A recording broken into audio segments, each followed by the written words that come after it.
Ever wondered what makes TV so powerful in Jamaica? Time to find out. Welcome to Global TV Group 358, where television meets innovation. We're not just about shows, we're about shaping society. In Jamaica, TV keeps you informed, connects diverse voices, and supports democracy. Imagine a Jamaica where broadcasters unite, sharing data and collaborating globally. That's us, a unified voice in the TV industry. Did you know TV advertising is still king? It drives website traffic, boosts brand equity, and powers integrated campaigns. Even in an age of digital, TV stands strong, resilient in tough times. Our Global TV Deck is your treasure trove of insights and data. With charts, graphs, and success stories, it's your guide to impactful TV advertising. Curious to learn more? Visit our website and see how Global TV Group 358 keeps television at the heart of entertainment in Jamaica. Get ready to binge watch the future. Oh, thy peace, God of my salvation, because the mouth of the sinful and wicked is open. Rastafari.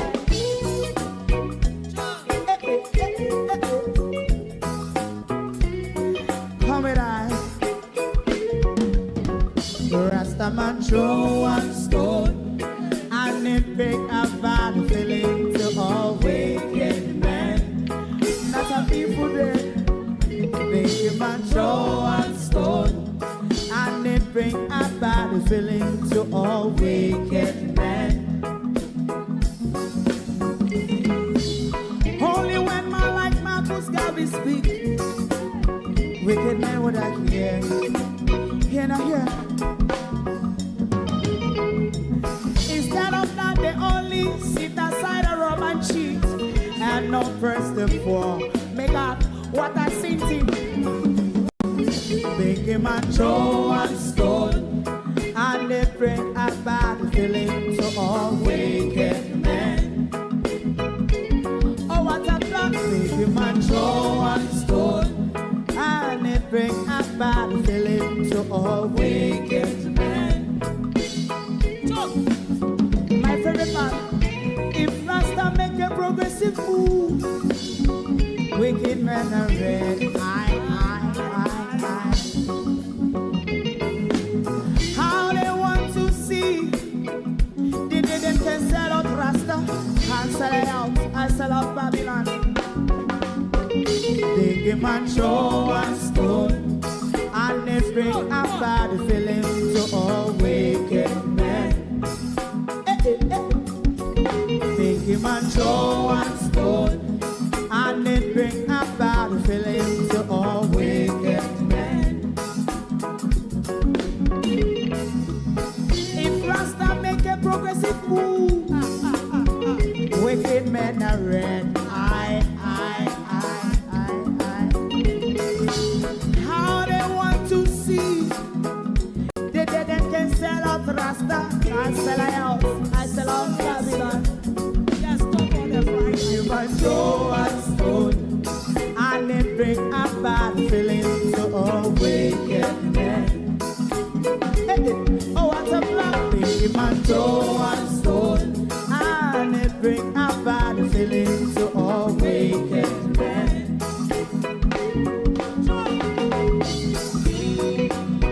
You have eyes to see, let him see. You have ears to hear, let them hear.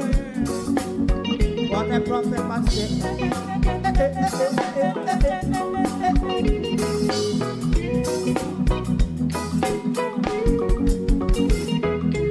President Mandela was in prison for 20 odd years. And he leave from the prison and take the seat of the president. Stone one.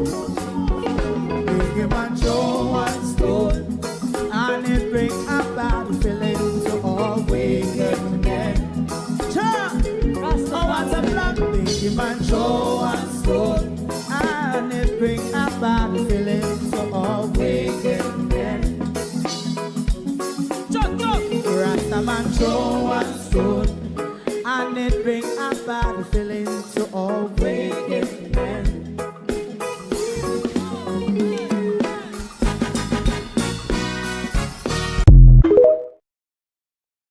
Good evening, and welcome back. We are out here for the opposition press conference, which will be coming up shortly. Welcome to the Global TV War Room. In a time of war, when war is declared on a country and war is declared on a people, the Ministry of Information ought to be tiptoed on its toe and keeping the people abreast of all what is going on.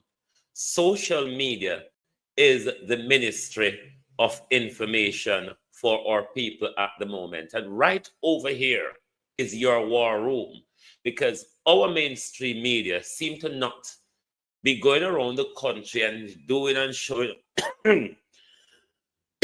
showing and telling us enough. But we will continue the fight against a government onslaught that was carried out on a people. Some people in some of the zones in St. Elizabeth and Manchester are saying it didn't look like it was just a rain. It looked like we were burned. Some things look like fire was thrown on us as well. The devastation people continue to talk about, all people can continue to tell you, we are alive. That the most we are thankful for. We have lost all materially, but we are alive, meaning we can rebuild, we can move forward, but with unity. Floyd Green, on the ear say, Floyd Green was seen in parity. On the jaw closer, man. On the blood cleat on the death of our jaw closer. On the ear say, Floyd Green, da parity. I give out KFC. KFC, yeah. Of course you heard me. KFC. Clean out your ears. KFC. The Member of Parliament, the Minister of Agriculture, is in parity giving out KFC. I wonder if that means KFC building all right, innit? Innit, Mr. Green? Never blast down KFC because that's a part of the new development, innit? Just asking, because so much thing with this so-called hurricane is becoming suspicious.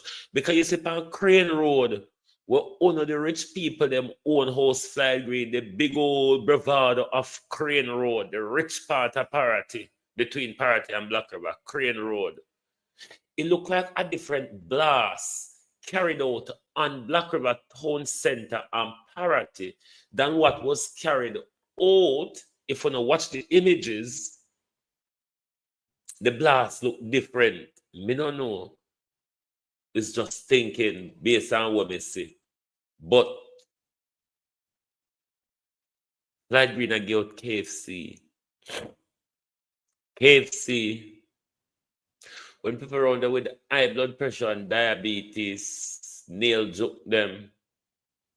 The Minister of Government now say make me get some help from the health department and from the JDF or from the relief people them to go on there. The minister come with KFC. Minister of KFC, dance, boom, funeral and rum. The amount of funeral, Floyd Green, where you would have plan to go get a speech. Because that's all you do, Southwest St. Elizabeth, you know. At least that's all we know. You do a party, you attend dance, you attend setup, you attend funeral, and you have to go up on the podium with the fuckery. KFC, Floyd Green. Floyd Green, KFC.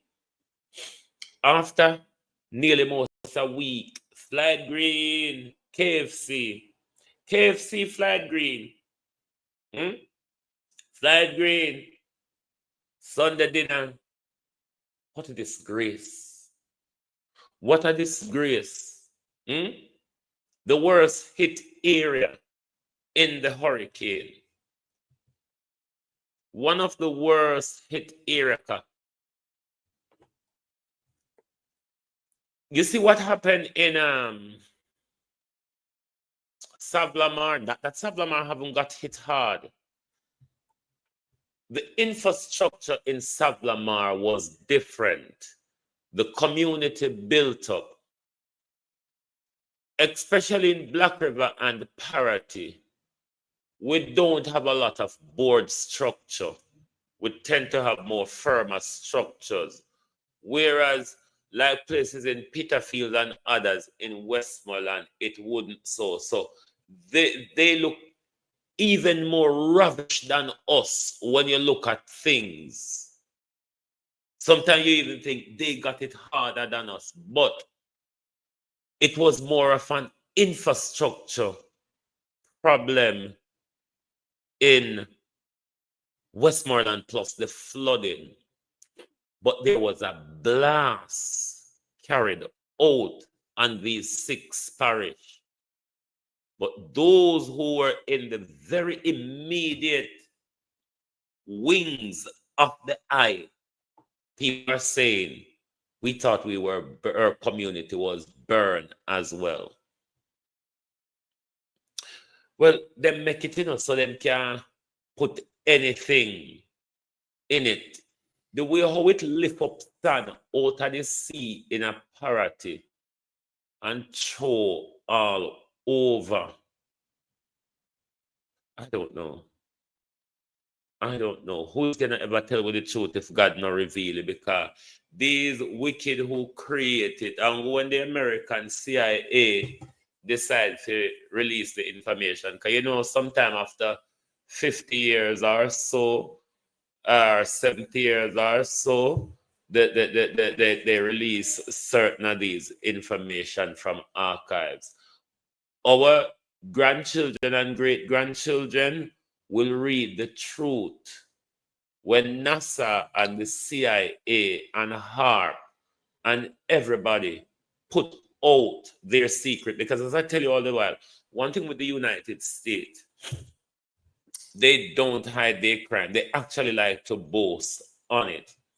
There is a United Nations document that I want to fuffle through with you before the People's National Party comes on. And this document was published on the 24th of December, Christmas Day, 2024.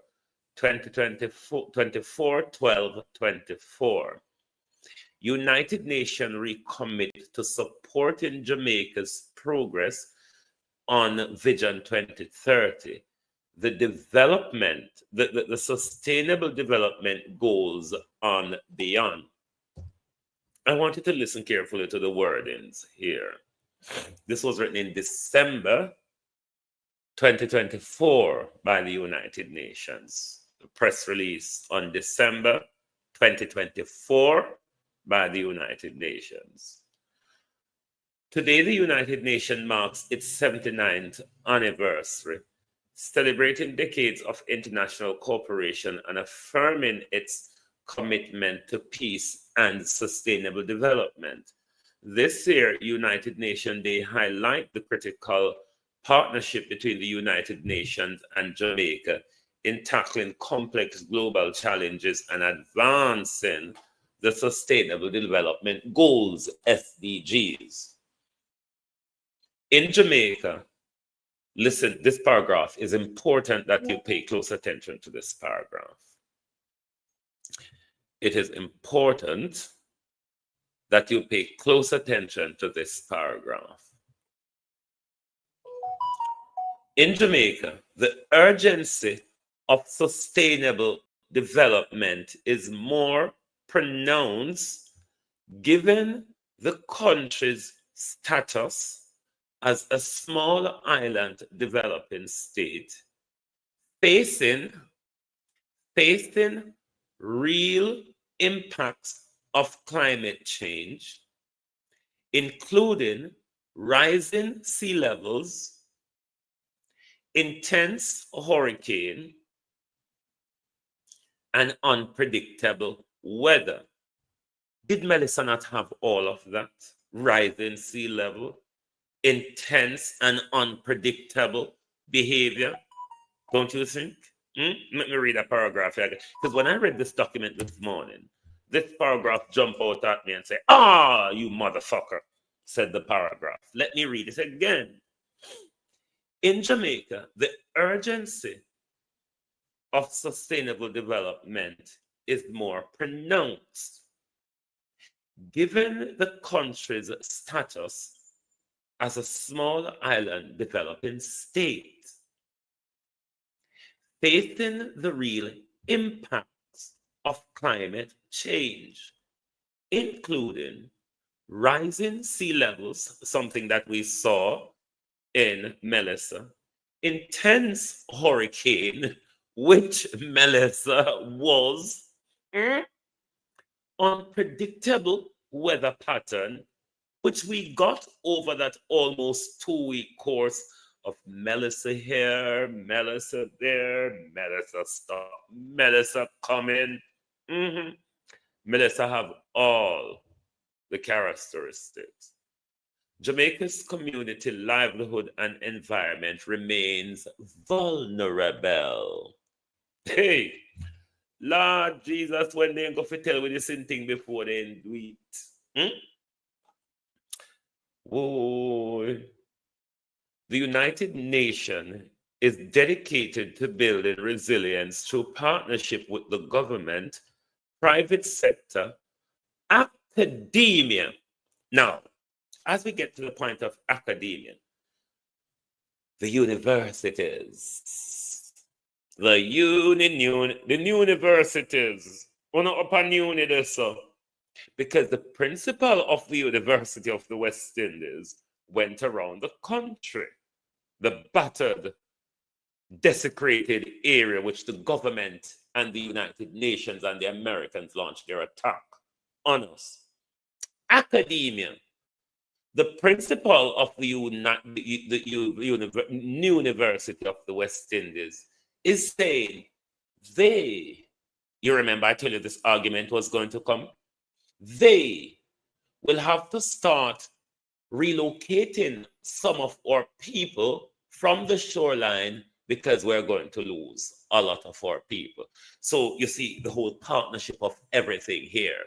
The academia now steps in and say, oh, we have studied climate change and we have looked at the environmental safety and all of that bullshit.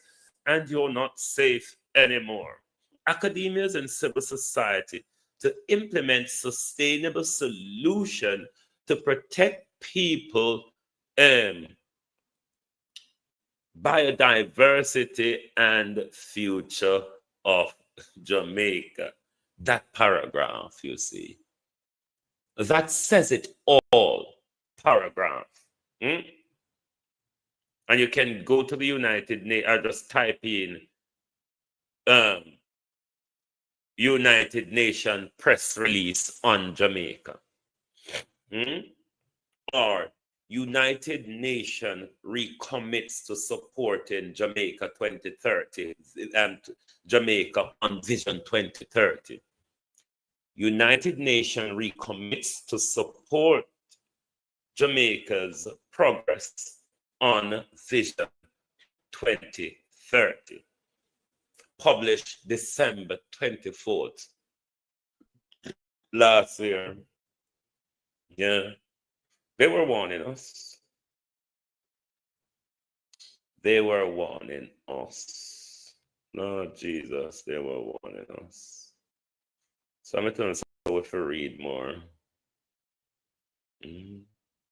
Further down there, the paragraph. The recent published United Nations Jamaica Annual Result Report 2023 provide an update on Jamaica SDG progress. While challenges exist, Jamaica is on track to meet SGD 5 on gender equality. Whoa, see the long frock and the long cock. No, me have a DJ. You don't know who is giving parts of the agenda here. Read on. My name jump out after you. Hey, hope a bad dog behind the fence. Careful. While challenges exist, they said. Jamaica is on track to meet SGD 5 on gender equality and is making good progress on climate action, SDG 13. Industry, innovation, and infrastructure. Now you understand Andrew Holness' cabinet departments, don't you? Industry, innovation, and infrastructure, SGD 9, and partnership for goals, SGD 17. However, SDG such as 12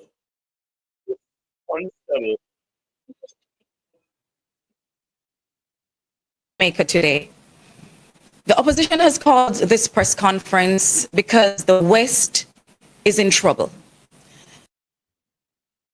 Jamaica experienced something we weren't truly prepared for. I know we couldn't have prepared for Melissa, but there are some things that we could have done differently. And there is still time to do some things that will ensure that those experienced the wrath of Hurricane Melissa will help to pick up the pieces and get their lives together. Now, our leader of the opposition, Mark Golding, is going to play for you what has been happening pre, during, and post Melissa coming to Jamaica. Dr. Alfred Dawes will tell you about the health crisis and the potential health dangers if we do not get the medics into ground zero now. ISAT Buchanan will tell you what they experienced on the eastern end of the island with Hurricane Melissa in Portland. We have MP Natalie Nita.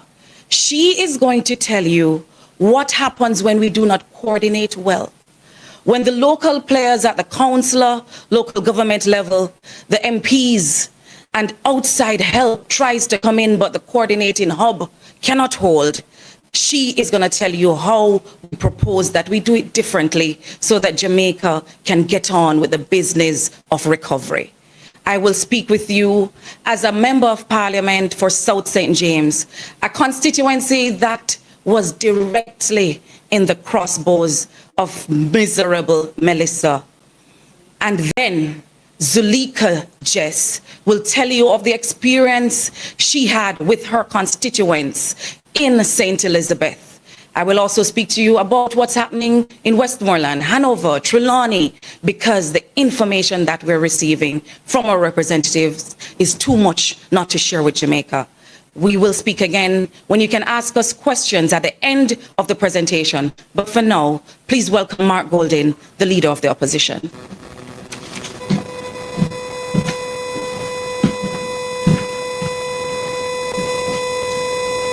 Thank you very much. Good afternoon, Jamaica. Good afternoon, members of the media and all listeners. I want to begin by expressing my profound, heartfelt condolences to the families and friends of those who have lost their lives in this tragic hurricane or its aftermath.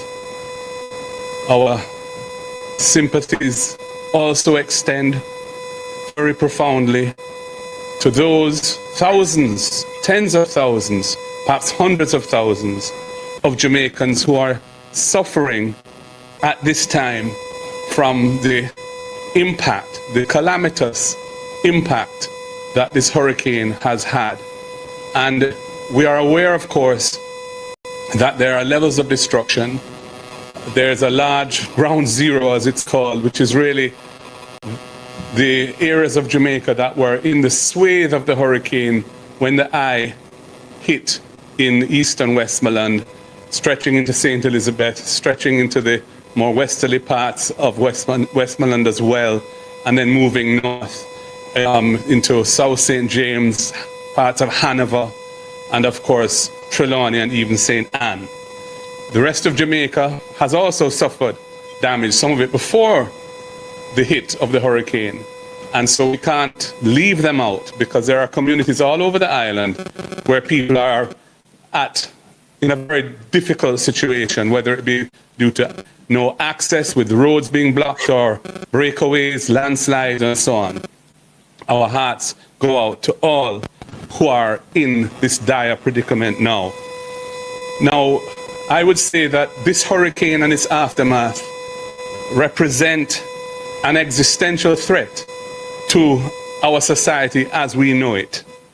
People in life-threatening situations of isolation and deprivation mean that unless relief can reach them promptly, and unless the necessary assistance can be found and distributed in an equitable and transparent manner to help them rebuild their lives, Jamaica is going to be facing very difficult times.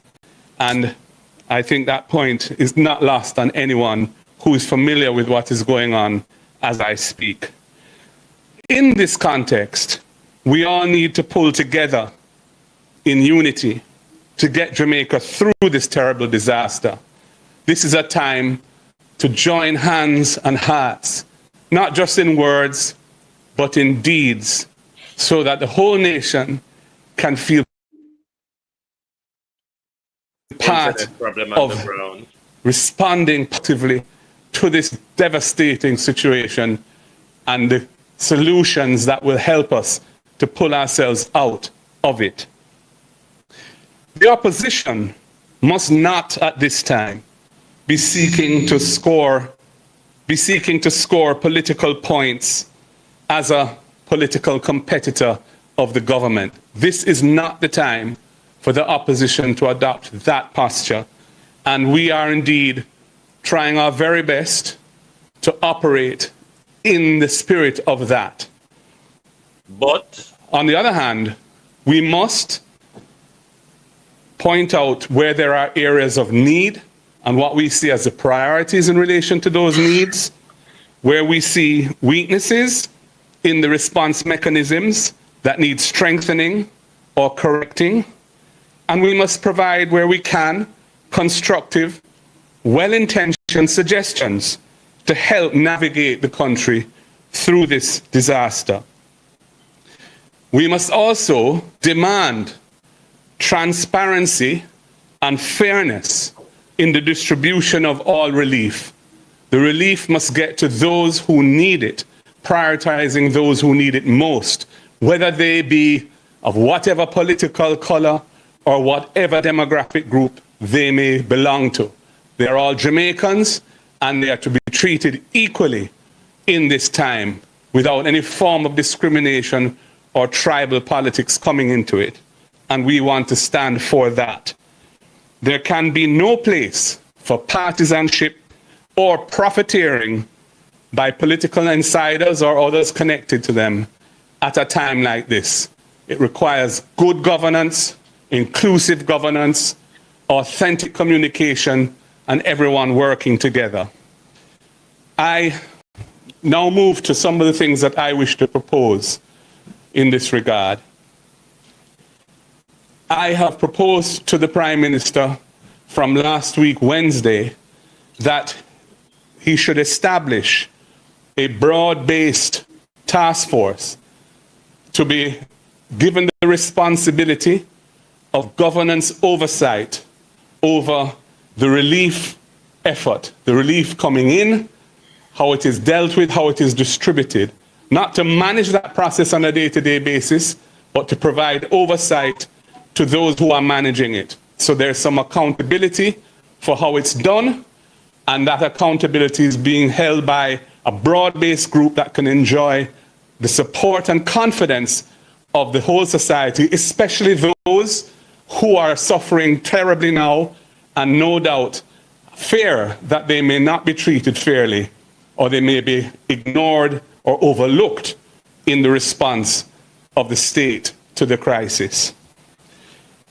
I also think there needs to be a clear command structure for the actual day-to-day management of the response to the relief.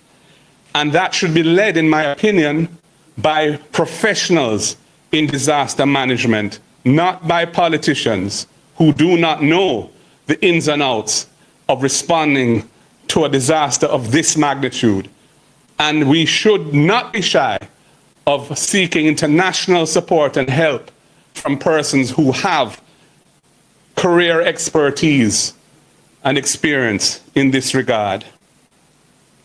Thirdly, we're going to need a Marshall Plan, a well-funded, broad-based plan for the rebuilding and reconstruction of large swathes of Jamaica which have been ravaged by this hurricane.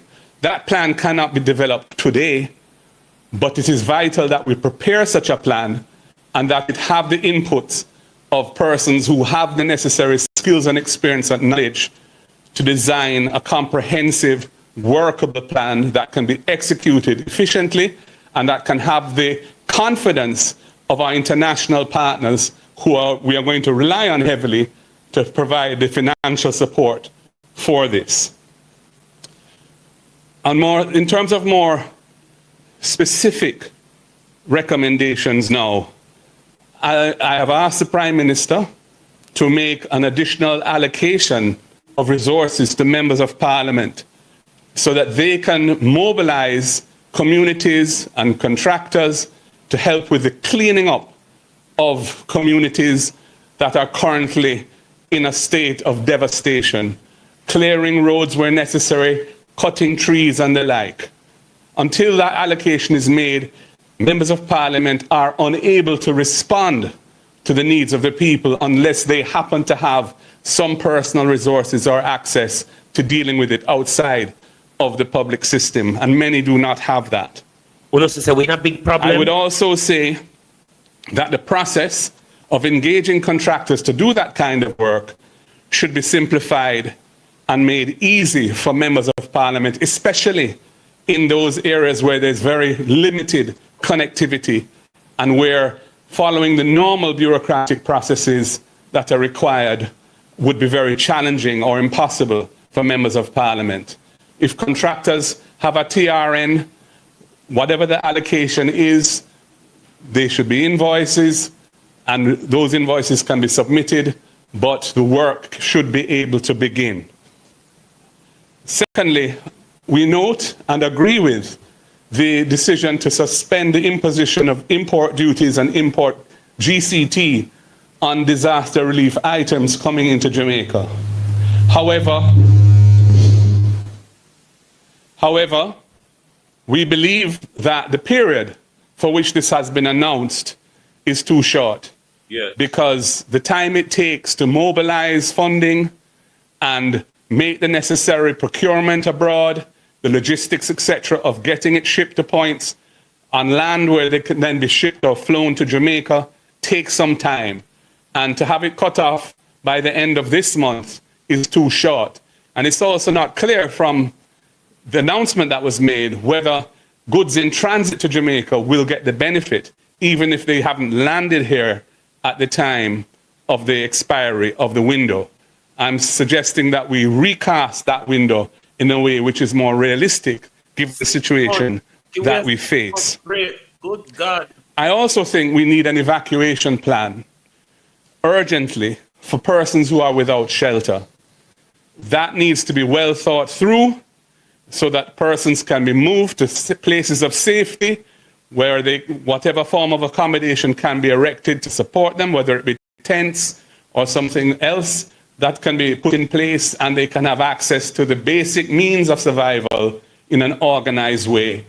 And that is necessary because right now we have people, many Jamaicans who are exposed to the elements, including babies, including children, including the elderly, including persons with disabilities, and they need to be moved to accommodation which protects them from the ravages of the elements going forward.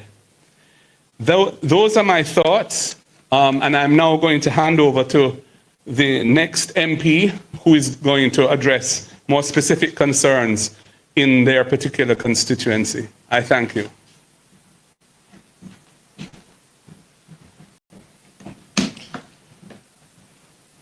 Thank you, Party Leader. Greetings all. I'm Isa Buchanan, MP for Portland Eastern, also the spokesperson for youth and human rights. I speak on the behalf of the people on the eastern side of Jamaica. I'm setting the context to say that equity in distribution is going to be an important theme if we are to ensure that all persons in Jamaica are not excluded or left out, but rather inclusion.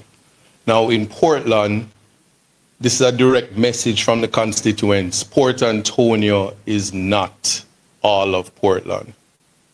So in saying that, I want people to understand that there was devastation in Portland Eastern. In particular, the Fellowship Division, which is a valley area, Melissa did serious damage in that area. There are persons who, the roofs are all gone. It's similar in the Mansion Hill Division. So there are persons who are homeless as we speak. I raise this in the context that persons have an ability to try to survive. They try their best to ensure that they move on with their life. It's almost an innate ability these days.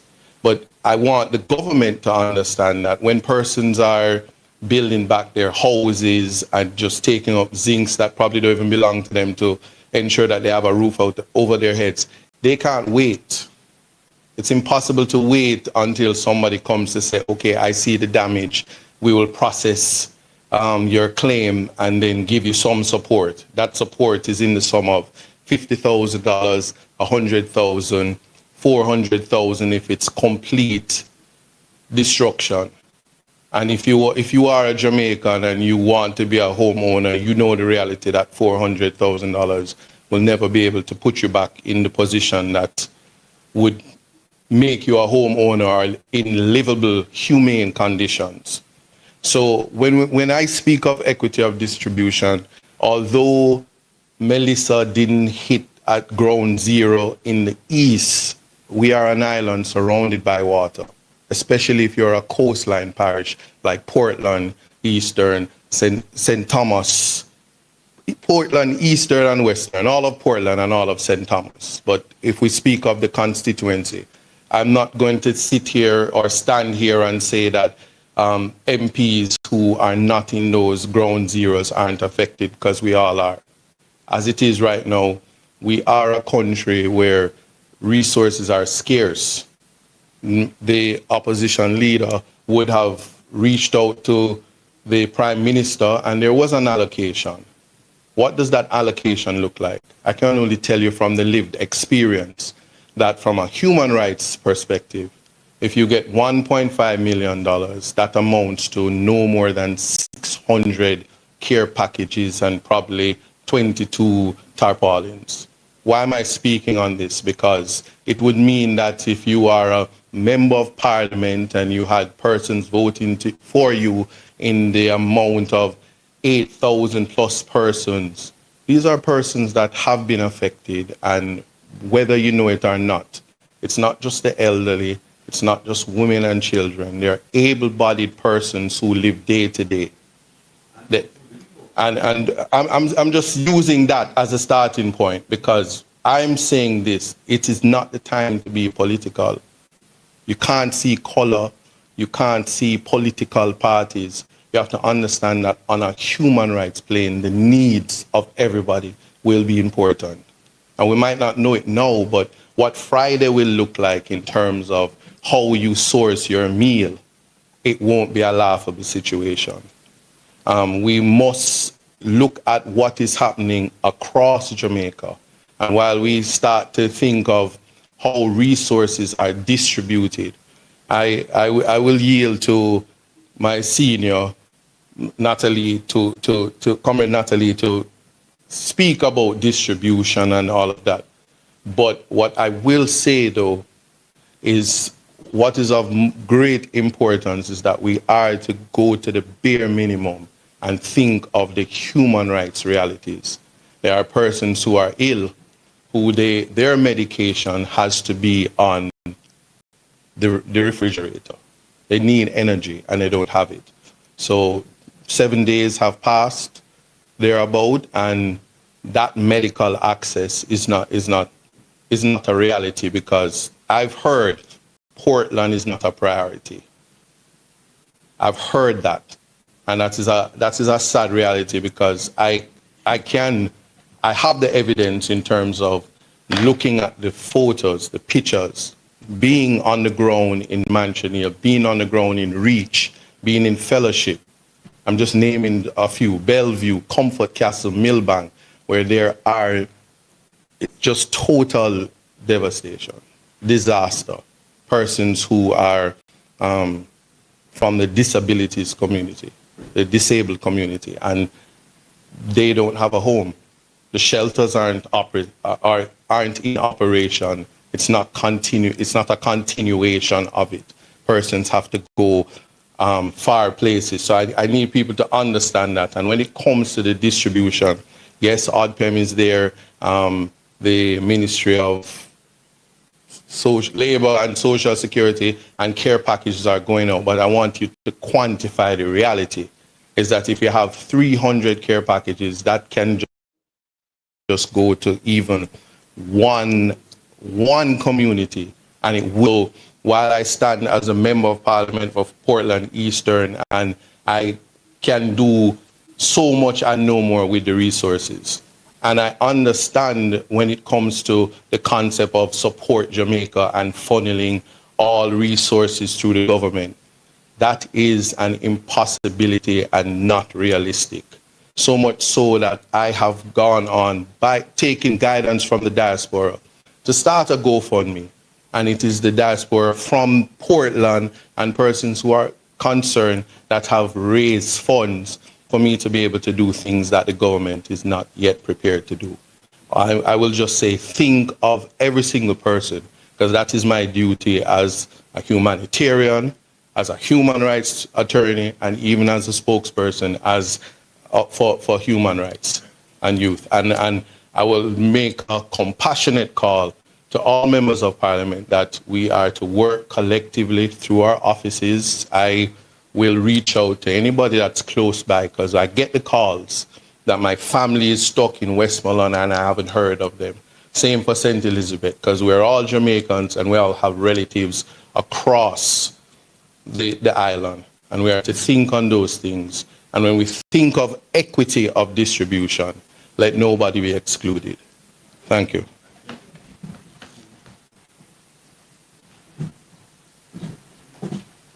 Good afternoon. I'm Salika Jess, Member of Parliament for Northeastern St. Elizabeth. There has been quite a lot of attention being paid to Southern St. Elizabeth. Unfortunately, Northeastern St. Elizabeth has been left devastated by the passage of Hurricane Melissa. It has been almost 1 week since the hurricane, and regrettably, not one government official has actually visited Northeastern St. Elizabeth. Now, this is a constituency that has been ravaged. We're talking about entire communities that have lost their roofs, lost their homes. Communities such as Thornton, Windsor, in the Silo area. There are entire communities where absolutely no home was spared.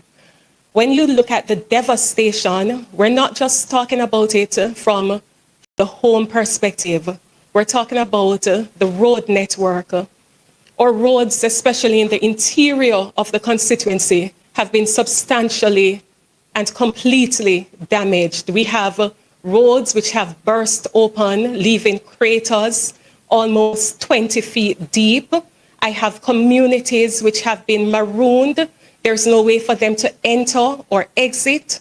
I have residents reaching out to me to say that they can't get out of their community, and they have elderly persons who need to see a doctor and they can't leave. I went in search of a community yesterday known as Mariba, and I spent over 2 hours driving around and could not find the community of Mariba. I say all of this to say to you that the devastation has been extremely great in northeastern St. Elizabeth. And as a member of parliament, I have reached out to the government for assistance in getting persons who are marooned access so that they can actually leave their communities or enter elsewhere. I have been told by the government that as a member of parliament, I cannot engage with private contractors to have their roads cleared or to have their roads put in a place where they can leave or enter their community.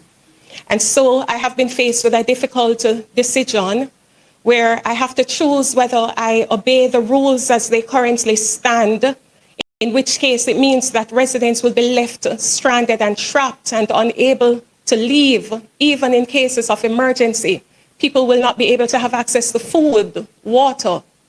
Or I make the other difficult decision, which is to go against the government's dictates and actually engage contractors to put together the roadway as best as possible so that access can be had. Please make I have the latter chosen urgently. the latter. And so Yes. I hope and I pray that the government will actually make some allocation available to members of parliament in the affected constituencies. I am calling on the government to include the members of parliament, to engage with us, and very importantly, to empower us to help the people who are depending on us because they don't have the numbers for the government ministers, they have the numbers for their members of parliament, and they're reaching out and begging and crying out for help. I'm asking that the government consider making an allocation, particularly to the members of parliament in the deeply affected communities, constituencies, where it's not just a case of clearing the roadways, it's a case of actually engaging professionals who can fill the gaps and the craters and make a way where there is no way, even if it is just on a temporary basis. The hurricane has wreaked substantial damage, and it's important that there is equitable distribution of resources. I have received only 150 care packages from the government for distribution. That doesn't even last one lane in one community because everybody has been affected in most communities. So it's not just the elderly or the disabled, it is everybody who is affected. And so I'm calling on the government to engage and to engage as a matter of urgency so that the relief that is necessary can be had. Thank you. So I will speak of the experience from St. James, and after which Dr. Dawes will speak about the health crisis and Natalie about coordination. When last I checked, we lost 5 lives in South St. James to Hurricane Melissa. And I speak not only as a person reading or hearing about what's happening in South St. James and in Jamaica, but as someone from South St. James who was on the ground from Wednesday. I left the constituency last night this morning at 2 a.m. to be a part of this press conference because as the chief spokesperson for the people of South St. James, I think it is my duty to get out of the Oh, what happened to the audio?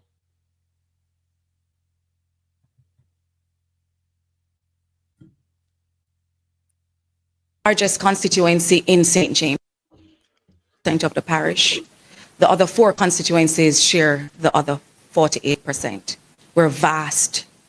We meet Westmoreland, Hanover, Trelawney, and 2 other constituencies, West Central and East Central St. James. To enter the constituency, traditionally, we use 5 different routes. We have only been able to clear 1 route into South St. James, and that is through Long Hill to Anchovy, Mafuta, Barnet Bush to take you up to Garland's, Moko, Maroontown, or you go right at Fern, Plum, Cambridge to go as far as you can until you're stopped by downed power lines, poles, landslides, and rivers. Yes, The Seven Rivers has taken the road we have in the Bickerstead Copperwood plantation area. We still have communities that are marooned and do not have access to food. And when I say no access to food, what I mean is that when we advised them to go to a shelter like the shelter at Cambridge High School, we told them that we were advised by the government that food would come after the storm, which was a mistake because some went in from as early as Monday of last week and they have not had food up till now. We were able to send a little boat across, a little blow-up boat across the roadway to get to some, and they got food for one night because the boat couldn't hold much more. We have seen the helicopters flying in the sky above us in South St. James, but most times they're going to St. Elizabeth or Westmoreland. They're going to the sexy places where disaster grief is big profit and big public relations opportunities.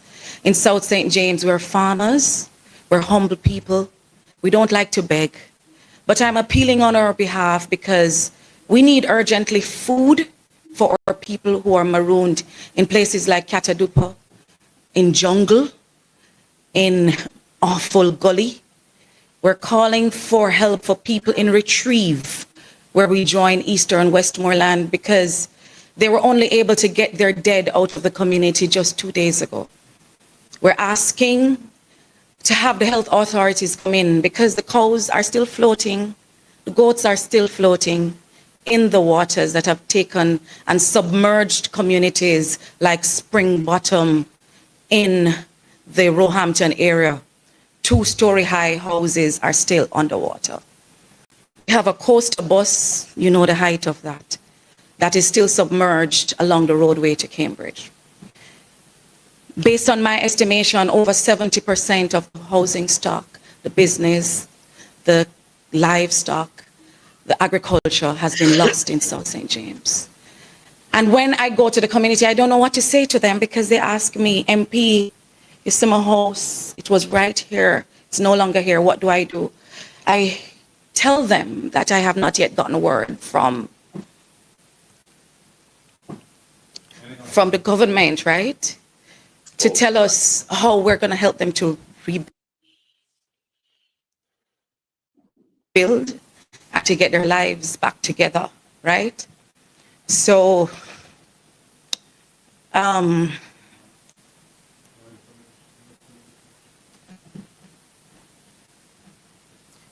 we're not asking because we are greedy. We're asking because the collaboration and the coordination on the ground is not reaching our people in South St. James. When I'm able to bring 2 bags of food like I did last night to the school at Malden High, they were not able to make breakfast this morning because it could only last 1 day. I'm asking you to help us to airlift some food into the communities, to get the sick people out of the homes and into the hospital. We have some pregnant mothers we were able to get to the hospital at Cornwall Regional just yesterday. Her baby was not moving anymore in her belly, right? We have an urgent need in South St. James, and I know everybody is trying. All I'm asking is don't forget South St. James in all of this, because we are proud farmers and we want to get back with our lives, but we need the donations to come to us too. We don't want to stay left behind because we're deep rural. You're going to hear now from Dr. Dawes about the health conditions because the mosquitoes are killing us already in South St. James, and then MP Natalie Nita.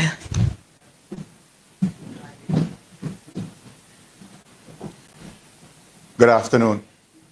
Dr. Alfred Dawes, Member of Parliament for South East St. Catherine and Shadow Minister of Health and Wellness. When Hurricane Melissa hit Jamaica, it was a catastrophic natural disaster. If we continue on this path where the government maintains hegemony over the distribution of aid and access to the most vulnerable communities by volunteers, if they try to do it alone, we will have an even more catastrophic man-made disaster. We are seeing a humanitarian crisis unfold before our very eyes. Ground Zero was in eastern Westmoreland, a parish that I'm very familiar with, and the devastation that is seen there and in St. Elizabeth and in other parts of Westmoreland, St. James, Hanover, and St. Elizabeth overall. It is mind-boggling. No pictures or videos can do justice for what you see when you're driving miles and miles. The smells of rotting carcasses, the flooded roads. Healthcare has been teetering on the border of collapse because of the situation at Cornwall Regional Hospital and the overcrowding in the feeder hospitals. What we're seeing now is an exacerbation of that situation, where Lucy Hospital, Noel Holmes Hospital, is pretty much non-functional. Up to over the weekend, there was no way of contacting hospitals for referrals. They would just get critical patients as fast as possible loaded into an ambulance and send them off with a hope and a prayer and what limited staff they can afford to send on that journey. The Black River Hospital has been devastated, and Salvamar Hospital, they have major infrastructural challenges, but even more so, the staff, they are also homeless. They are also living out of cars. Many of them are hungry, and many persons cannot provide health care because they do not have the resources. We appreciate that the government has now opened the NHS stores and has started to send out supplies.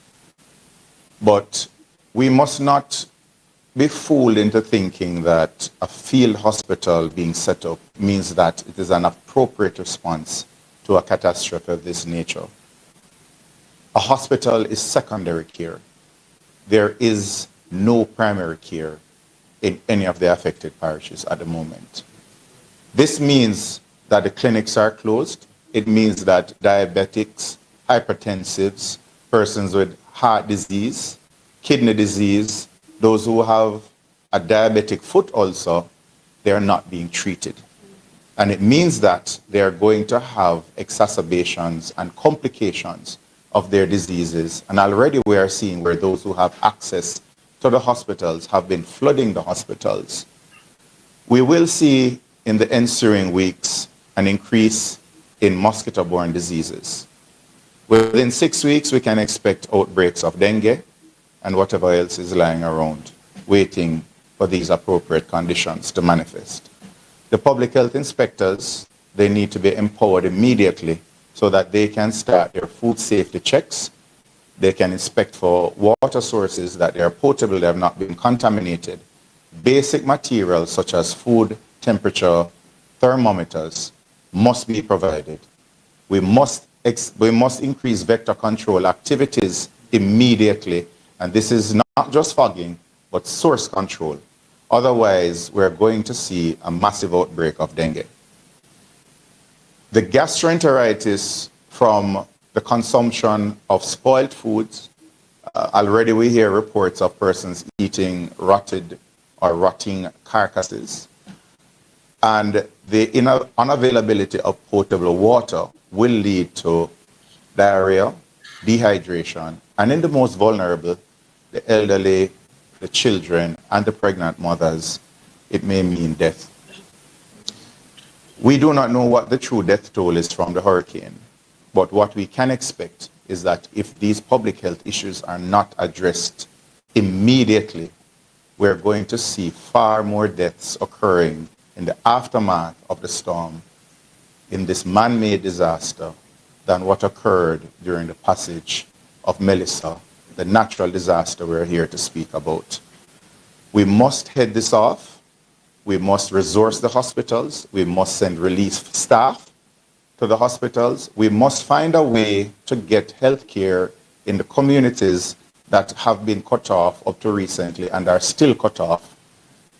And the way we may fill that gap is by inviting and coordinating the hordes of volunteers who want to go in and give some health care. Medical missions have played a very important part in the provision of healthcare in far-flung communities.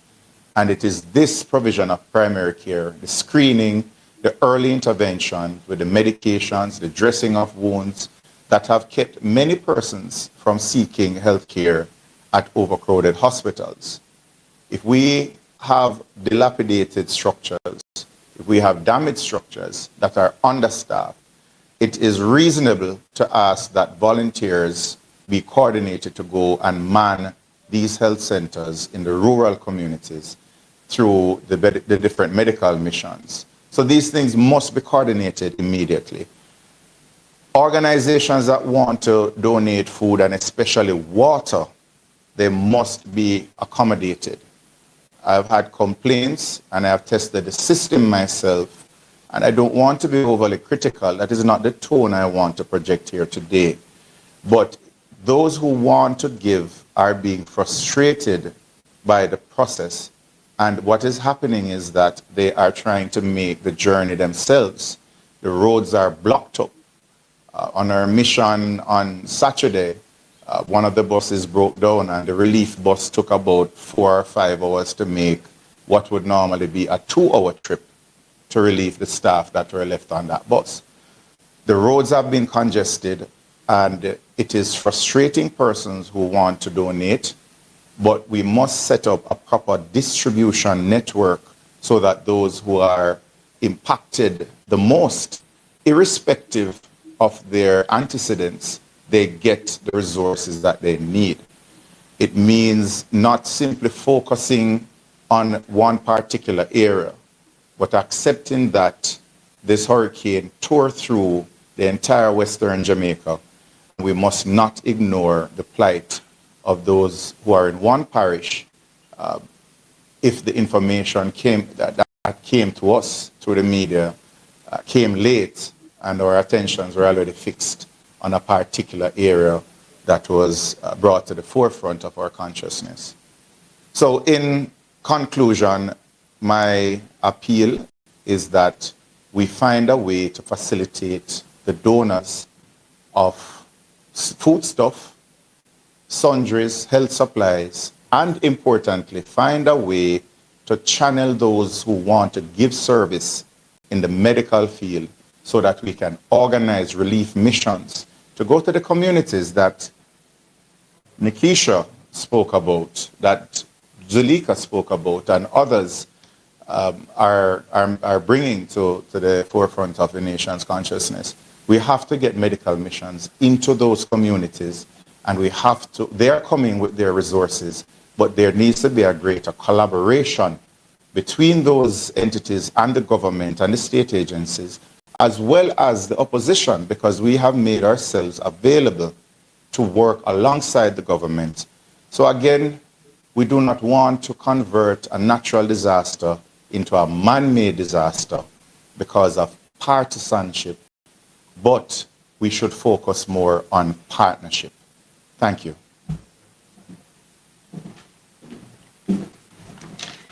Good afternoon, ladies and gentlemen. After a disaster like Hurricane Melissa, the most powerful tool we have is unity. When we are united in purpose, government and opposition, national and local leaders, NGOs, community groups, and private citizens, recovery happens faster. Resources are used better, and help reaches everyone who needs it. Disasters do not discriminate by constituency, status, or color. And so our response must also rise above any division. This is a time for collective responsibility. We all have a role to play. Government agencies, first responders, the private sector, faith-based organizations, non-governmental organizations, and our community leaders all have a part in building back stronger. When we bring our strengths together, we save lives, reduce harm, and make every recovery effort stronger and fairer. But unity must be matched with preparedness. We have to learn from what went wrong. Our shelters must be ready and suitable to receive people before the storm, with basic supplies, pre-positioned, and shelter managers available, trained, and ready to serve. In some instances across Jamaica, the list of shelter managers included persons who were deceased, had migrated, or were simply unwilling to serve. These are gaps we must correct. We must draw on the best practices of experts so that our communities become more resilient to future hazards. That means ensuring all stakeholders have a seat at the table. It means and includes government at both levels, our councillors, our mayors, our justices of the peace, and all who serve as stakeholders at the local level must have a seat at the table, including our opposition, who has not been included in any of these meaningful disaster preparedness or operational meetings.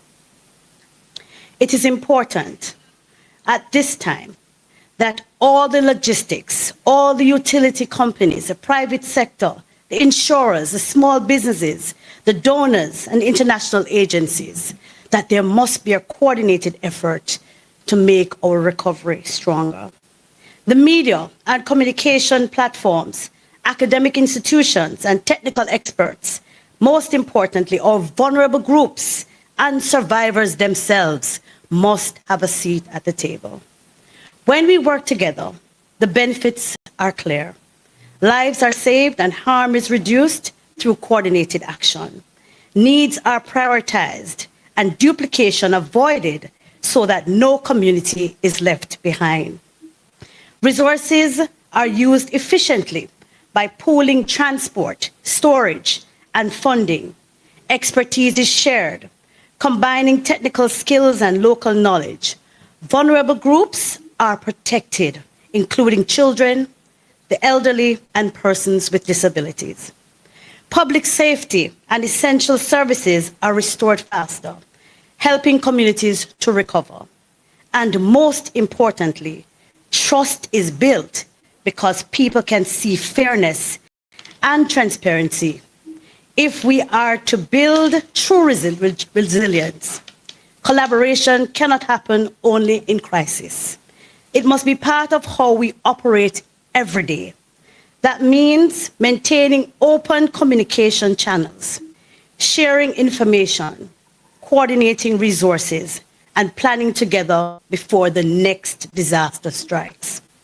The opposition stands ready to work with the government to strengthen our systems and ensure that every Jamaican, wherever they live, can depend on fair and transparent support in times of need.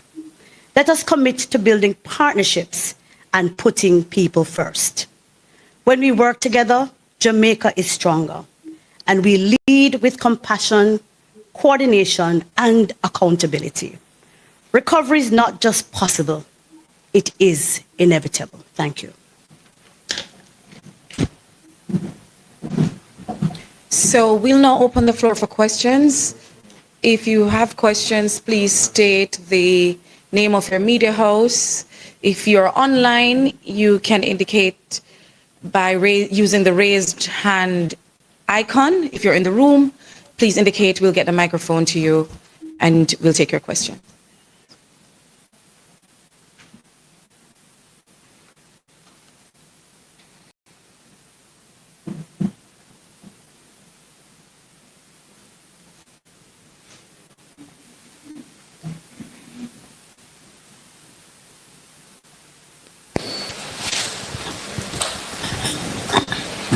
Greetings. This question is for Mr. Buchanan and Ms. Jess.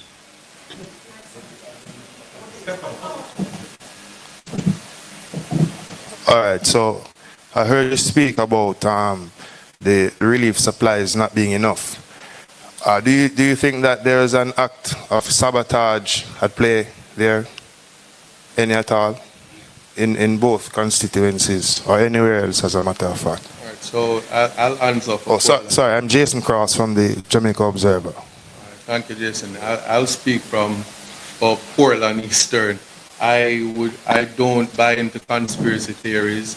If and I have no facts that there's an act or acts of sabotage. I will say if that were the case, that would be very idiotic. But we're living a real experience, and at this time, even before the hurricane, there were persons that were suffering from food insecurity. That is the Jamaican reality. I'm just simply here to say, listen, tomorrow we are go hungry. Let me put it that way. And next week we are go hungrier. And a hungry man is an angry man. So if somebody is sabotaging, woe be unto you. Thank you. In the case of northeastern St. Elizabeth, I suspect it is perhaps a situation where the government has their hands entirely full. I think it's quite an overwhelming situation having to deal with an unprecedented act of nature.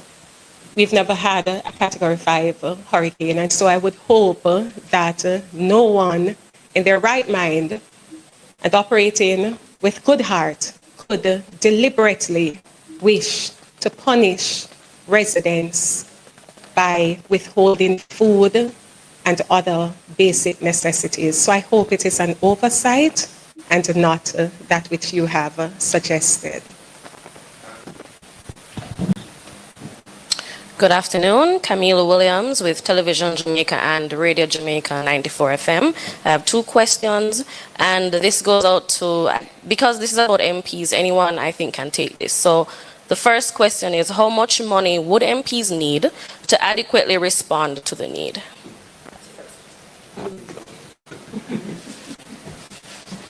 It's a rolling assessment. But the government can allocate at least 10 million at the moment. I understand what you mean. I hesitate to attempt to answer that with a specific number. The scale of the damage is unprecedented. It's not yet quantified. And it differs from constituency to constituency.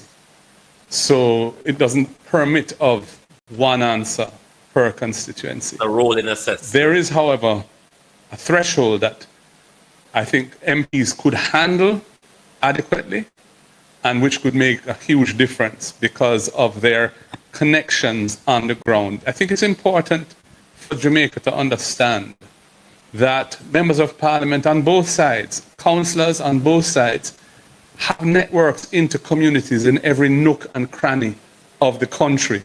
There are very large national organizations that are not centralized in the capital like government is. They're diffused and they're across the island. And the information can flow. Once there's connectivity, the information as to where the needs are flows very quickly and easily, right through up to me, if necessary, as leader, or the Prime Minister, I'm sure. So empowering members of parliament, as long as there are accountability measures in place to ensure that the money or the goods are accounted for adequately and properly, using that structure and the councillors is a very effective way of getting to people in need. We will partner with local organizations who we have relationships with on a day-to-day basis, churches in communities and other organizations on the ground to cover the ground where needed. Now, in terms of the amount of money, what has been proposed, we got 1.5 million allocated on the Saturday before the Melissa hit. I had reached out to the Prime Minister that morning about it. We had a meeting at OPM about it. We discussed it, and he said he was authorizing $1.5 million as a kind of pre-Melissa effort to prepare us to have something. And that was useful, and we did our best to prepare ourselves with that. Tarpaulins, water, foodstuffs. But of course, the scale of this is so much greater than any of us anticipated, really, because we haven't experienced it before. That really needs to be replenished. I've been in dialogue with him. I believe he's going to announce another 1.5 I think cabinet was supposed to, for relief purposes, and they're looking at a $3 million for issues to do with cleaning up and the like. I've said to him that the bureaucracy, the administrative requirements as to how you spend that $3 million, and please, public, bear in mind, we don't get this in cash. These are allocations that allow us to trust, as it were, the services, the food stuff from suppliers, and then we send invoices to a state agency who pay them directly. We don't handle any cash. Now, $3 million, when you're faced with thousands of people who are homeless, is not an answer to that question. And I'm not sure that for the major, well, I should put it this way, for the major response to the housing and shelter needs of the people, and even the food and water needs, the MPs cannot be the sole solution. We don't have the capacity to deal with housing needs on that scale. That needs a national reconstruction program with a proper governance structure attached to it and well-resourced. But certainly, if you were to give MPs even $50 million each, that would be we would be able to make that money count for the people and the people who need it. I'm just throwing that out as a number, but it's many, many multiples of the figures that are being discussed now. And, you know, one has to bear in mind the resource capacity of the country as well. And the government is in the best position to assess what that is. So, you know, we're getting, hopefully, the CRIF payments which have been committed, and we're expecting that the CAP bonds will also make a payment. The government hasn't yet confirmed that, though the media has been suggesting that it's a done deal. I hope it is, but we're waiting on the confirmation. And there are other funds that were in the budget and so on for national disasters. But bear in mind at the same time that there's been a calamitous hit to the economy. So going forward, we're going to see a contraction of the economy. We're going to see a contraction of government revenues. We're going to see a contraction of foreign exchange flows, potentially.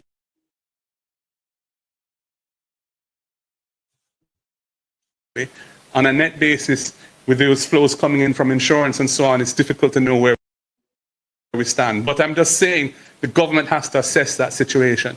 But this is an unprecedented disaster. And I would be modification of the measurement of GDP.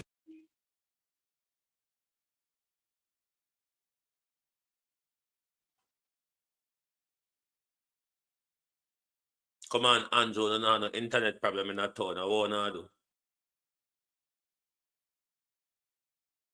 We were supposed to get to the target of 60% of GDP this year, even though the law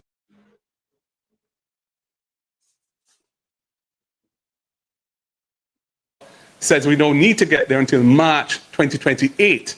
So we're going to get there 2 years early. So there is some fiscal space in the... All right, so this is just one case. However, I would figure perhaps this might be a situation elsewhere.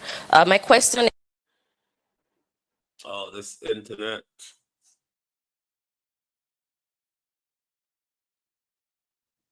is, have you been seeing the issue of political partisanship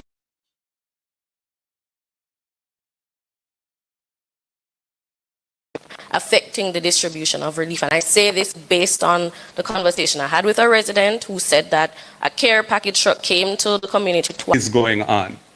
And that's why it's so important that the structure, the command structure to manage the distribution of relief is not an ad hoc thing where, you know, a minister get a phone call and respond here, and then somebody else tug him shirt and him respond there. It needs a structure. It needs clear lines of communication. Right now,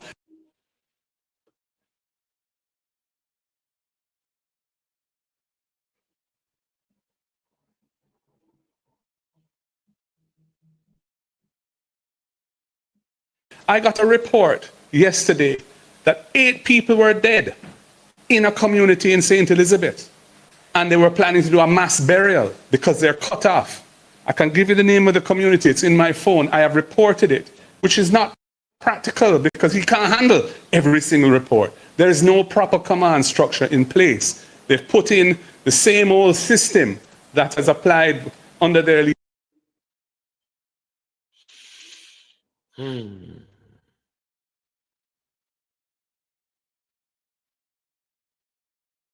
leadership in the past. And I'm saying, listen, this is bigger than all that.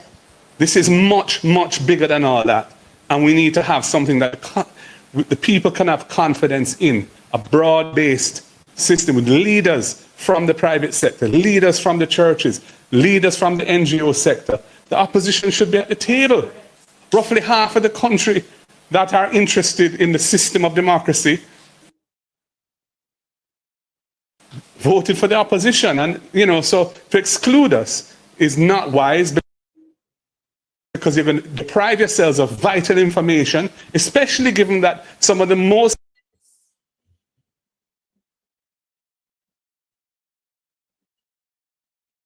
badly hit areas are areas where our representatives have been voted into office. So the structure needs to be put in place that's broad-based. There needs to be proper. Thank you. There's a question here online from Portland Spice TV. Are there members of the parliamentary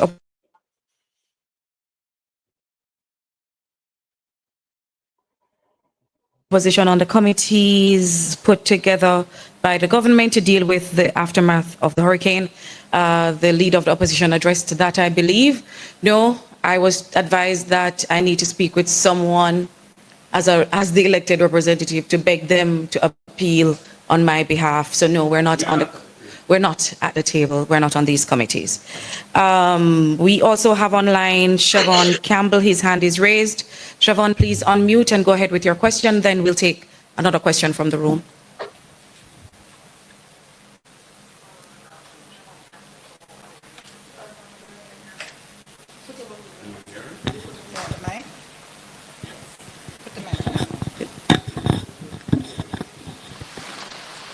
Go ahead, Siobhan.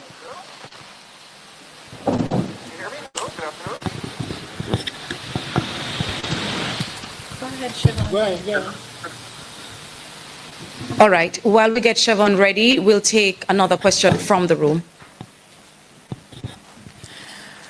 Good afternoon, everybody. Zara Burton with 18 Degrees North. Asking about your CDF funds. 20 million, I believe, is the allocation each MP. Have those been used up in your constituencies? Can they be deployed ASAP? I'm just wondering, just generally, I have another question after that, but just generally speaking, can you get that accelerated in any way, or are there certain rules holding you back? Okay, so for members of parliament who have returned, you might or might not still have CDF funds remaining. And if you do, it may or may not be accessible based on what it was programmed to do. So there are specific procedures to follow to be able to get funds to do mitigation works. And if you did not have a mitigation fund set aside, then you wouldn't have access to any of it. In the case of new members of parliament, the outgoing member of parliament might have utilized all of those funds already, and the new member of parliament won't have access to a new allocation until March of next year, after the new budget period has ended.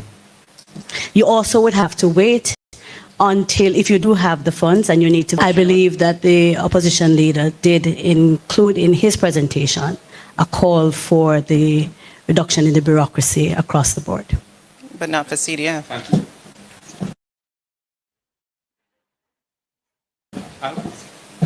I would just add to that, just for public information, how the CDF works is a $20 million annual allocation per constituency. 1.5 of that is for admin support. So it's really 18.5 that's available to be spent. There are certain heads of activities that you must allocate that 18.5 across. Welfare, social housing, economic enablement, sports, education, etc.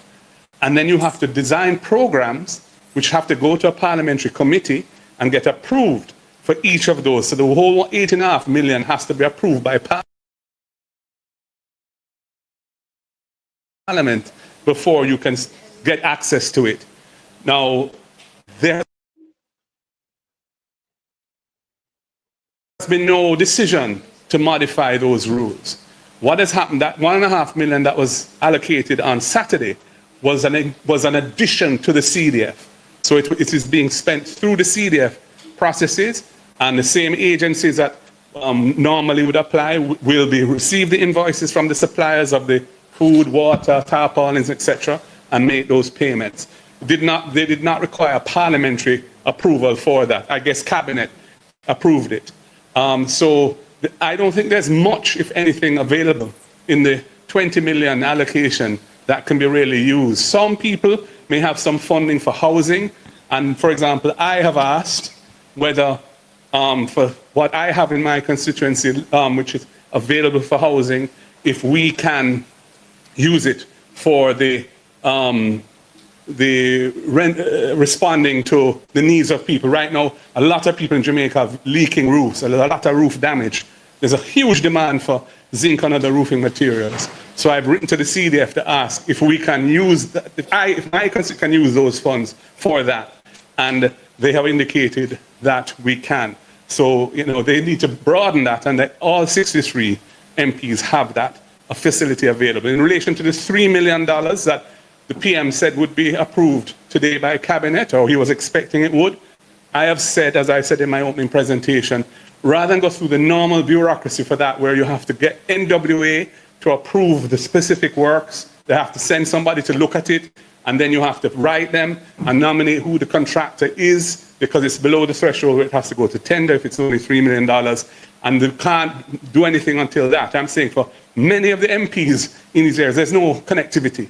So to require them to go through all those just to clear some roads and chop up some trees is really, it's excessive. So what I would suggest is that we just allow a situation where contractors will have issue an invoice, the work can be done, and that invoice is then sent for reimbursement in due course. I also had one more question. This was for Dr. Dawes. Health, mosquito-borne diseases. I know you mentioned it in your presentation that there is a possibility that we will be getting sicknesses come through like dengue. I wanted to know if, as of right now, whether you have heard of any cases of these mosquito-borne illnesses as of yet, and also, I know you mentioned, I think, fogging. I think you may have used a different term, but vector control. What other measures, given the fact that you said that they're coming, what other measures would be necessary to mitigate against that at this point? Because as I think somebody else mentioned, there are some carcasses in different streams, water bodies. Everywhere. There's water ponding all over those parishes, and there's dead animals all over the place, rotten. So the question is that posing a health risk as well? And so if you could just address some of the things that, in addition to what you said about vector control, what else from a medical perspective would be necessary to mitigate against those diseases, and also dealing with these dead carcasses and even dead human bodies too that are not claimed? So what we are faced with now is a public health crisis in the making. We speak about the ponding of water, these water reservoirs that are caused by the receding floods. We do have a very fertile breeding spot for mosquitoes. So we are going to see a massive increase in the mosquito population. And we know that Aedes aegypti, which transmits dengue as well as chickpea and Zika, that is native to all of the parishes that have been affected. With the Haitian migrations that we are seeing coming in, we are at risk for malaria. We must consider that the rotting carcasses of animals can contaminate underground water supplies. If we have a contamination of underground water supplies, we're going to have a significant increase in the number of cases of gastroenteritis. We saw after the Haitian earthquake, there was a rise in cholera that was brought in by relief workers.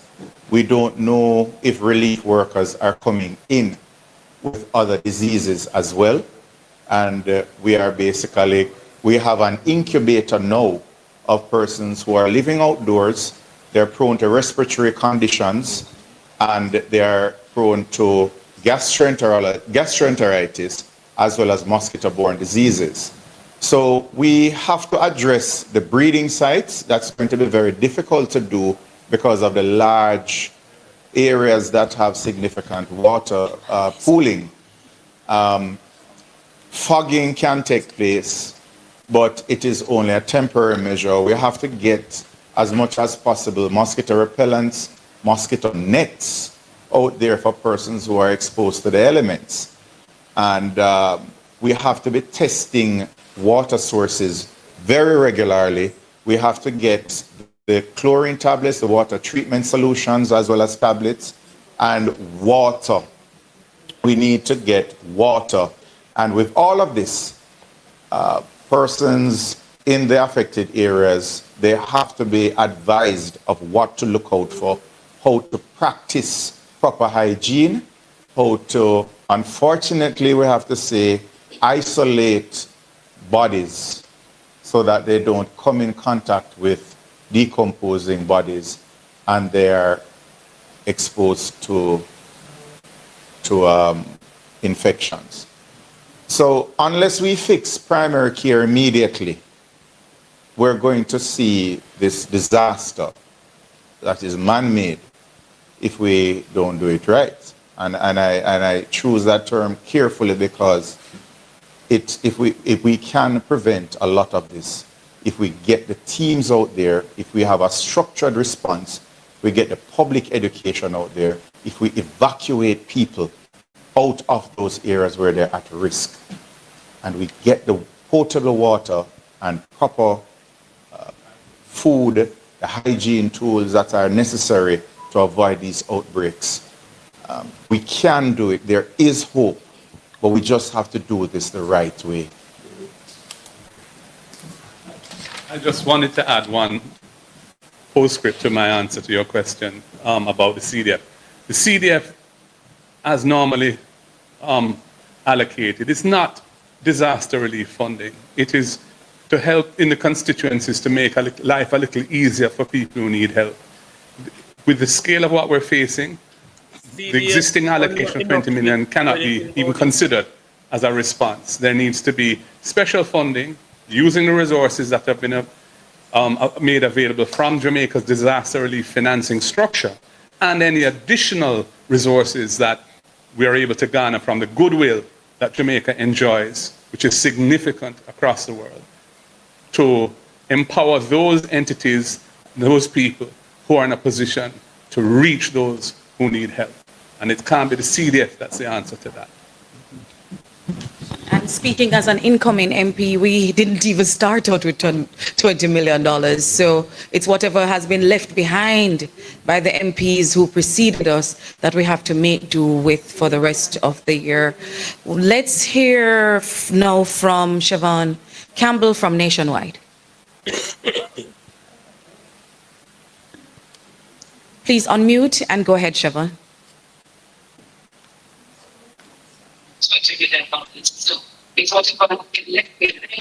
If I'm not seeing Siobhan on mute, can I take the stage? Yes, please go ahead. Say your name and the media house you represent.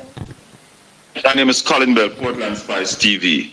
I have about 3 questions. I heard MP Jess said that she went in search of a community yesterday. Could you expound a little bit more on that for us, because you say you did not find that community? I also want to ask, does the People's National Party as a party can source assistance for the people who needs help? And of course, Comrade Natalie, do you think this is a stage where the Minister of Local Government needs to use that equalization fund to provide more funding for councillors? Thank you. Jess first. So we'll go to Jess. So when I mentioned that I could not find the community, I'm referring to the community of Mariba. And we started out by checking the access points to the community. So we went to one location where that is the road that should lead to Mariba, and there was no road. There were just crumbling asphalt. There was just debris of asphalt. We went to another location that should have been the other way to enter the community, and it was just totally impassable. Everything, the road was broken away, split totally. We were told that we may be able to find the community by going through a dirt road in the hills. And so we went into the hills trying to find the dirt road, took several dirt roads and could not find the community until further, about 2.5 hours later, we found a house, and they told us that if we continued to walk, because we couldn't drive, so if we continued to walk, we would find another house further down, and they would have to call out the community to come to us, because the community, they are trapped inside of the community. They are trapped in the community. So that is the reality on the ground. People are marooned, and they can't get in and they can't get out. Thankfully, I've made arrangements for some heavy-duty equipment to be brought into the area today to try and get them access. So hopefully I'll have better news later tonight.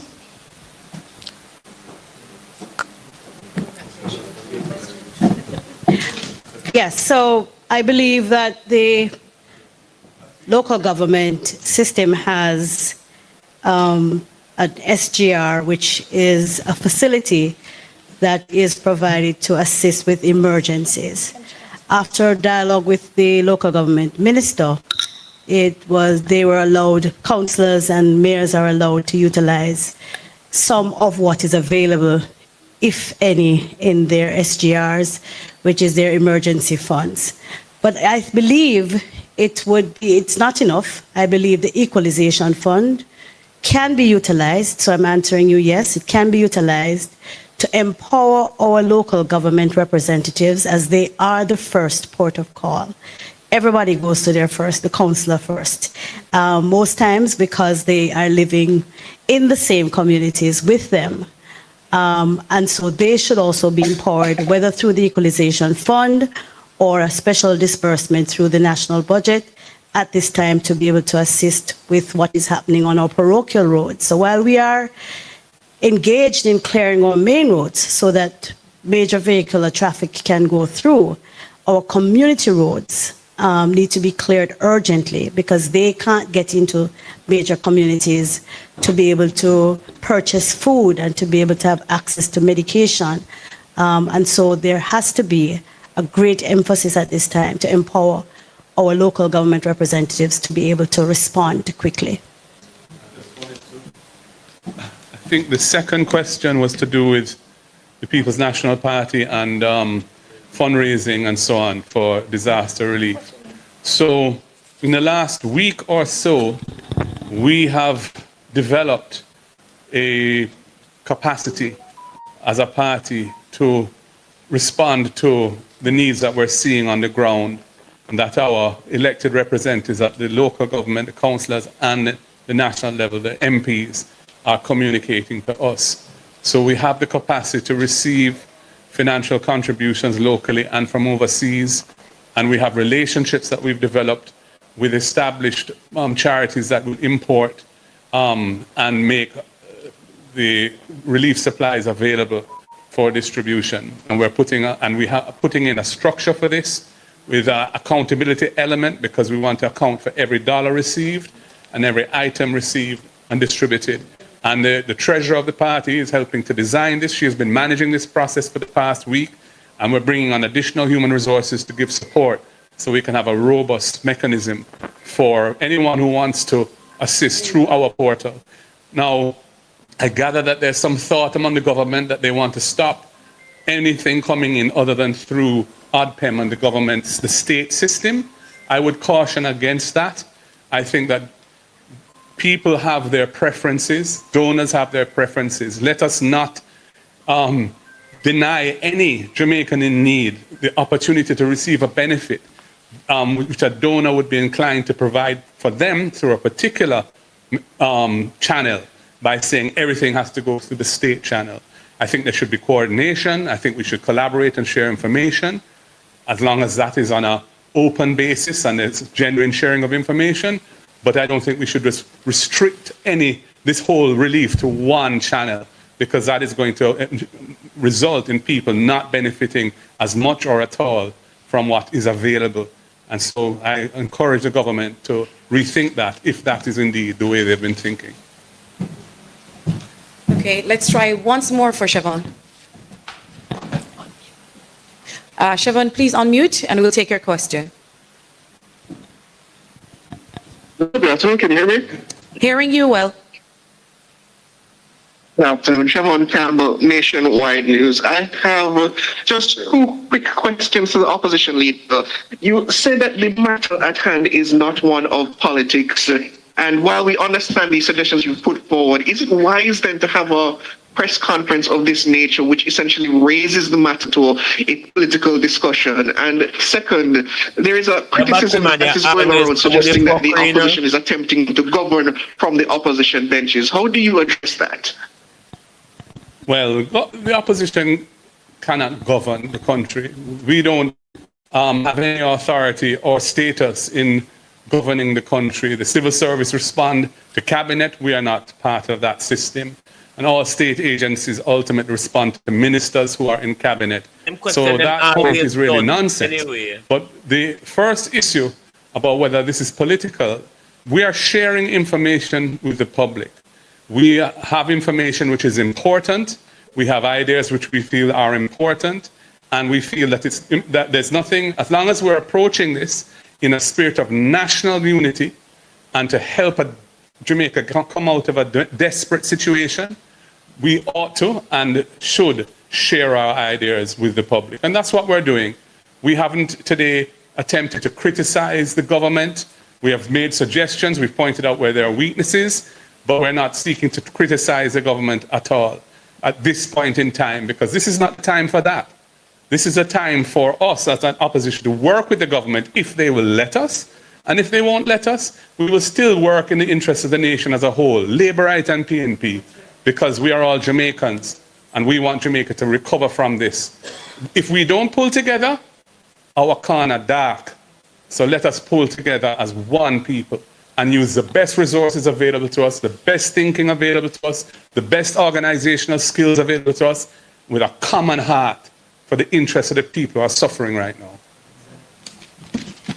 And there's no better note to end this press conference. If you go home tonight and you can lay your head on a dry pillow, if when you look up you don't see stars, you are blessed. We in the West, we need your help. Pray for us. Pray for Jamaica, land we love. Have a good evening.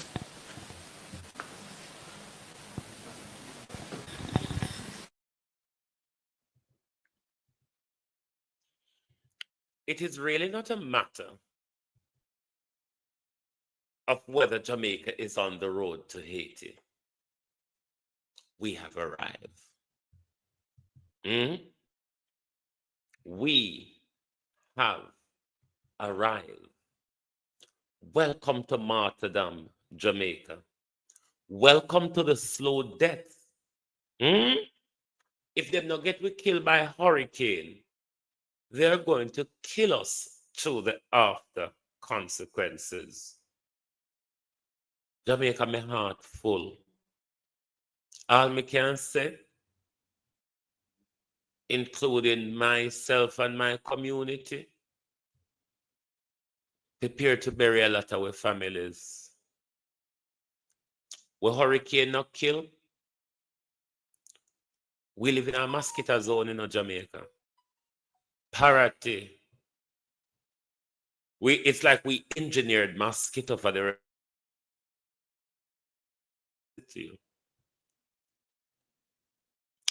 Sharon there, Sharon no. Don't a parity. We engineer mosquito for the complete Jamaica. Jamaica, this is martyrdom, you know. Jamaica people, are you hearing what I'm saying? This is martyrdom. They're going to kill us off slowly. What a land war.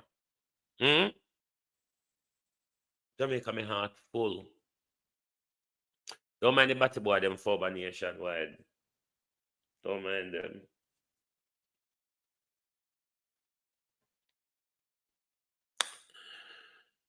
Jesus. Will we ever wake up to see the reality that this government don't care? Remember when we tell the people before election, we no go sorry.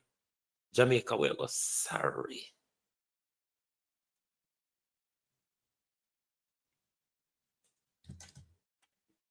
This is a whole lot we dropping in Jamaica.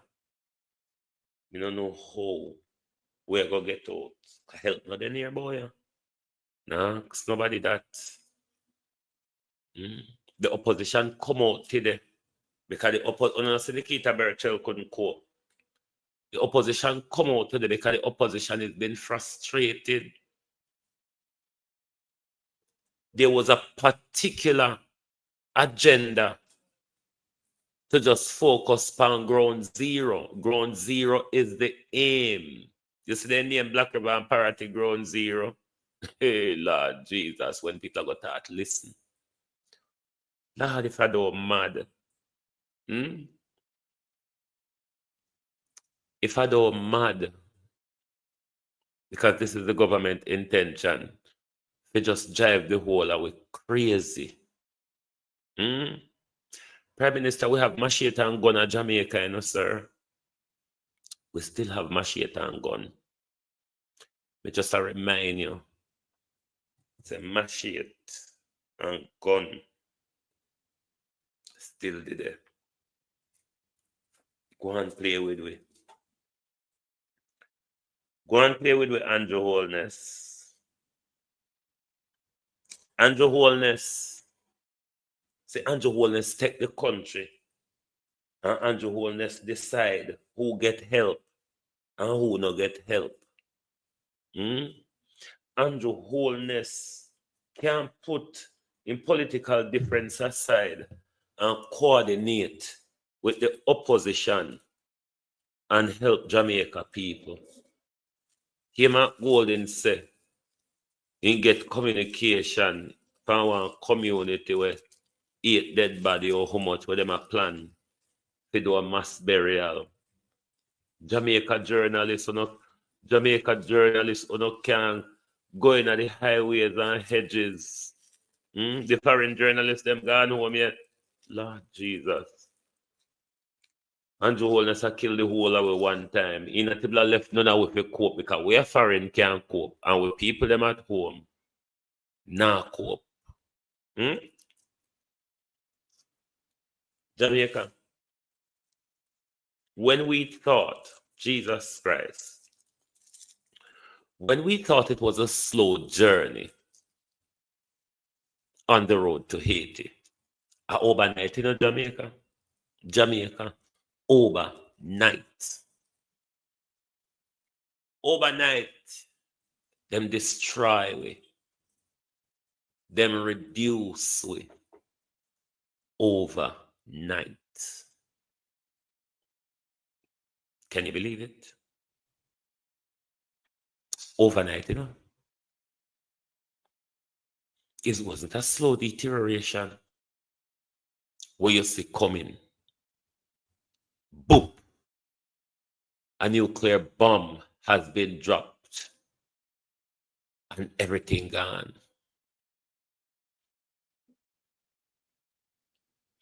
This is what you see outside being and tough and house mash up.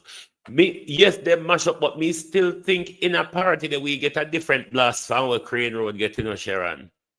Party look more derelict complaint to. Remember, say Crane Road sits in the middle of Black River and Parity. You see how Crane Road and Black River and Parity look more decimated than Crane Road? And it fall right in the middle of those two decimation. But remember, say the road the upper rich people live on and politicians have house span and thief and wicked and liars and murderers have a house span. Jamaica, we are fucked, you know. You know that, don't you? Are you aware that this is it that we were warning about? Are you aware that it is here, Jamaica?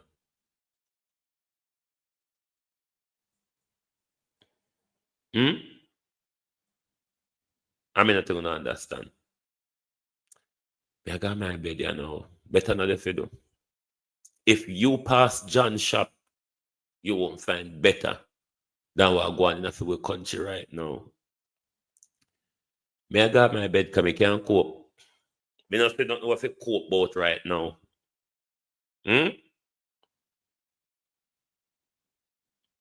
When we wake up to realize that all these are deliberate attacks from our government, it's not hard, it's not easy to swallow, you know.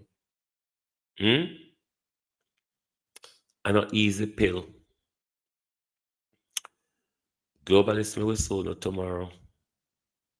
No, you see why these journalists flooding from overseas. Remember said, God and him picking, Jesus and him picking them, not God. Jesus and him picking them, and them the world believe when them talk. So Jesus and them picking them come in and then make sure them paint the narrative and everybody follow the narrative. They have to come and paint the ground zero picture. They were just here to paint a narrative of climate change and the ground zero and the whole, Jesus, the game. When I tell you about the stage, the theater of life, the theater of life, when some people wake up, oh God, them are go frightened. When we wake up, holy power, we are in a mental health problem, you know. Because the shock to our system that I was in a bubble all this long. Can I say Athens come here come ask one question? I say Athens, Fletcher R. Washington come here come ask one question. God go with your Athens. God go with you. Globalists, may we see you tomorrow, you hear? Thank you all for being here.